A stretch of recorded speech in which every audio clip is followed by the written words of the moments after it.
I ended up getting a job at Teddy's restaurant, and that's where I met Brendan. I met Wayner at work at Teddy's. He was a cook. I'm a cook. I met him there. Remember, one of the first things I asked him was if he had an older brother named Bruce. I was just kidding around, I looked at him, I said, well, yes, I do. and I thought that was kind of hilarious. Bruce Wayne. Somehow it got into. I heard that he went to school to do music, and I was playing in a couple of bands at the time, Boogie and the Stag Muffs.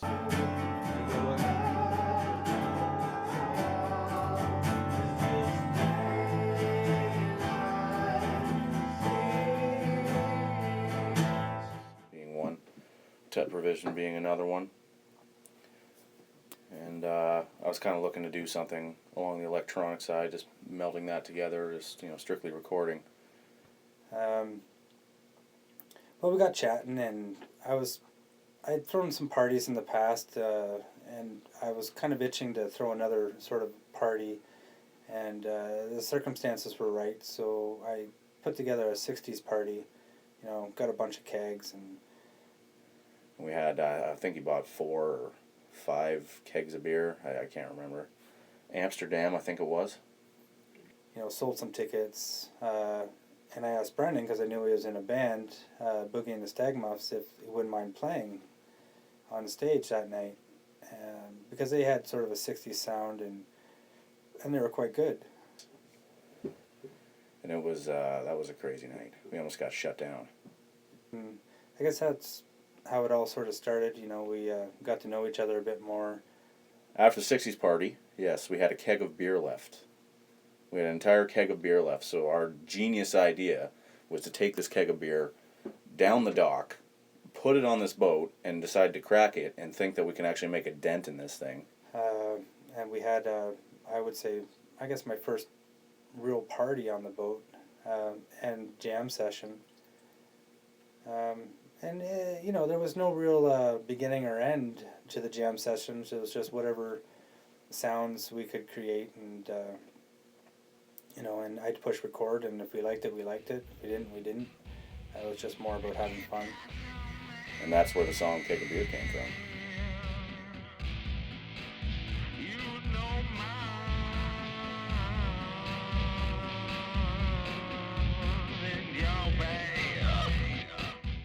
The first time we attempted to record together, he came over to my place when I was still living in a one-bedroom apartment. He brought his laptop and all his gear. I didn't really take digital music seriously until I took the music production course. I was running PC computers, and I was buying expensive upgrades to try and record live music without any lag. And It's getting lag. We couldn't record a single instrument without it being skipping, and there's some kind of nonsense like that. And you could tell he was kind of let down by it. So what did he do? He went and he bought a Mac, and all the problems were solved from there on.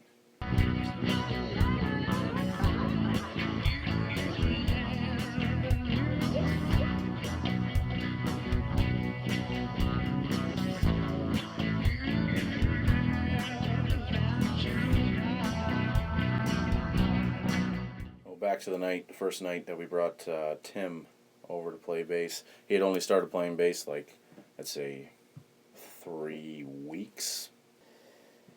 Tim Medeiros, he would come over, and he just picked up the bass, and he had a real passion for the bass, and he picked it up really quickly.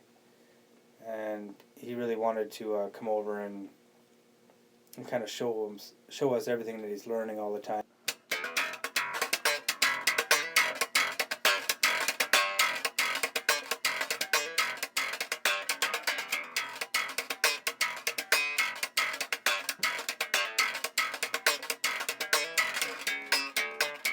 He liked the atmosphere of being able to play his bass, have it recorded, and listen back, and where we could throw some drums on it, some guitars on it, some vocals, and by the time we were done, we had somewhat of a song, nothing polished, but, the start of something anyways. One day, Brendan was like, he handed me a bass guitar, said, I'm going to show you Smells Like Teen Spirit. And then he taught me that bass line, and I just kind of picked it up and went away with it. And that was kind of the beginning of the Bass Tards. This is essentially my roots. This is where all my musical talent stemmed from. I developed it here.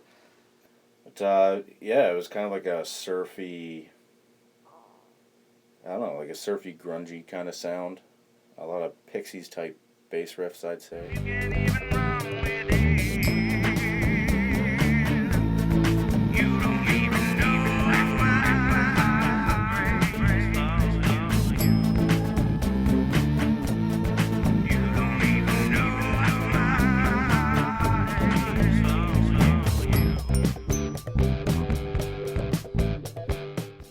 It was kind of open-ended where other musicians could come in and they could play their instruments, and it was more of like a jam session we just pushed record on, and it really was just about getting drunk and and having fun.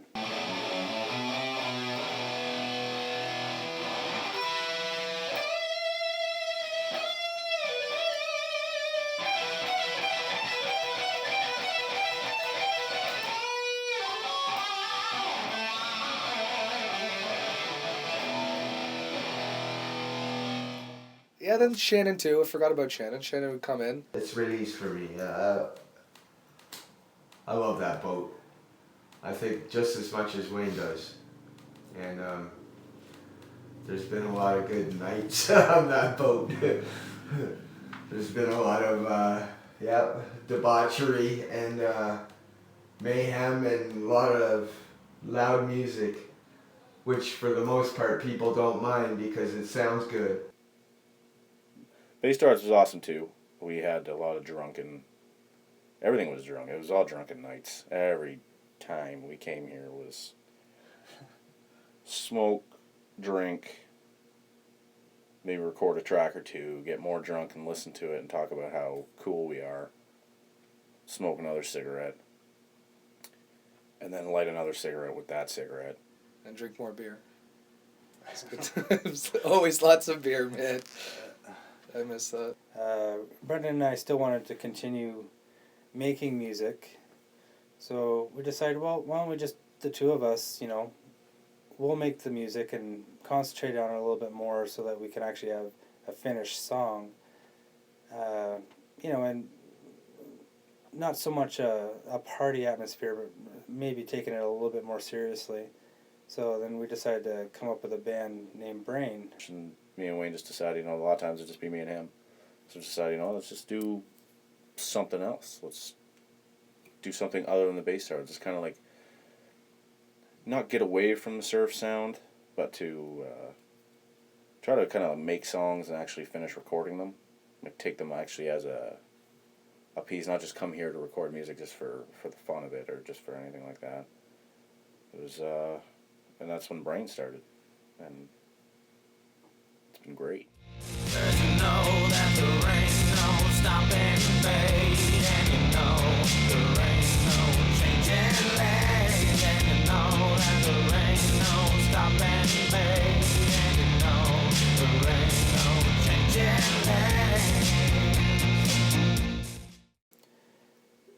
kind of came to a conclusion that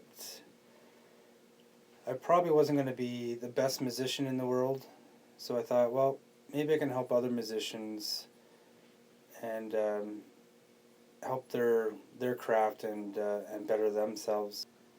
Once in a while, whenever Brayne needs a bass line, you guys call upon me, and I come down and work my magic.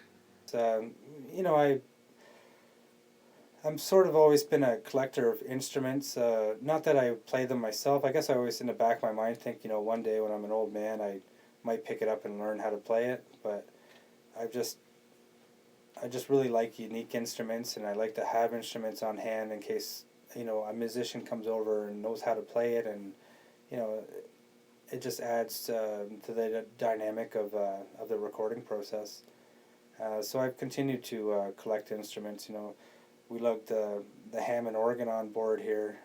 I'm not sure there's any other boat, at least not on this harbor, that has a Hammond organ on board. Well, it's got a very creative atmosphere. Wayne's always got interesting instruments laying all over the place. Anytime he sees something that is unusual, he likes to acquire it and throw it in the collection. So it's very you got the rocking of the waves in the boat, and then it's just, if you get here early, you see the sun go down, and there's geese flying out there, and it's just very, it's very calming, relaxing, nice to just let loose and make music.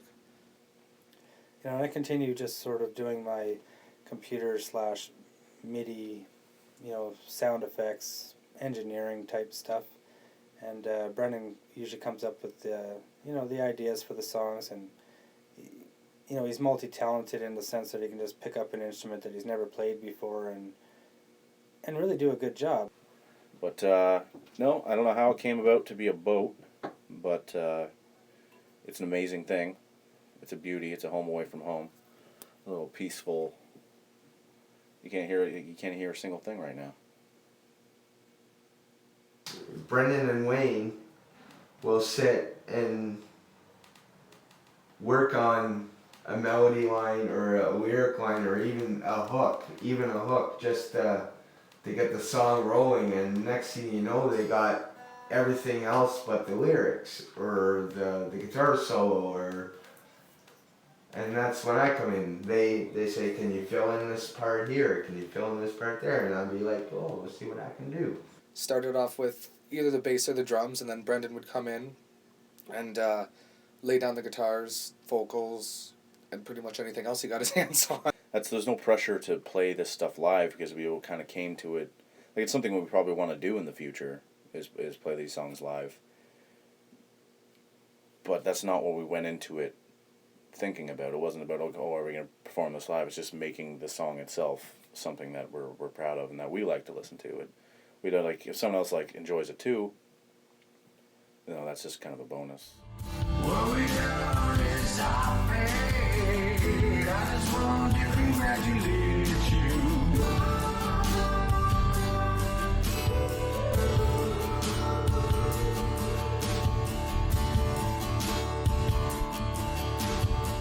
It's got a feel to it, and it's, you know, he's got a good ear, and he knows what sounds good and what doesn't. Try to rip one out for these guys, and sometimes they like it, sometimes they go, oh, maybe you should be a little more subtle. I have a hard time being subtle. I'm sorry. I think people enjoy coming over to the boat for its atmosphere. It's peaceful, it's your own space, it's something a little bit different, it's outside of the city. It's sort of like almost going to a cottage maybe, but where you're able to do your art and your hobby. I'm going to say, so pretty much anytime Brayne comes up with an idea and they need a bass line, they usually call upon me, just for old time's sake. We'll come out here and we'll see what we can come up with, and most of the time it's just phenomenal. It's the chemistry we have with these guys is just, it's like no other. We get together and we make something out of nothing, and it's never really gotten any bad reviews. It always sounds incredible. So Brendan does a great job, Shannon does a great job, Wayne's incredible at what he does. Having the boat here with just everything at our disposal really helps a lot also. And boom. It's not the best recording environment, but you know, for what we do, I think it's good. It serves its purpose. You know, as long as the boat's floating and, you know, the equipment's here, you know, we're always welcoming new musicians or even older musicians to come over whenever they want, and if they want to put something down or experiment with something, you know, it's a good place to do that. Definitely a sound that you can't really compare to anything else. But we made a lot of good music in this boat. A lot of good music. And only more to come.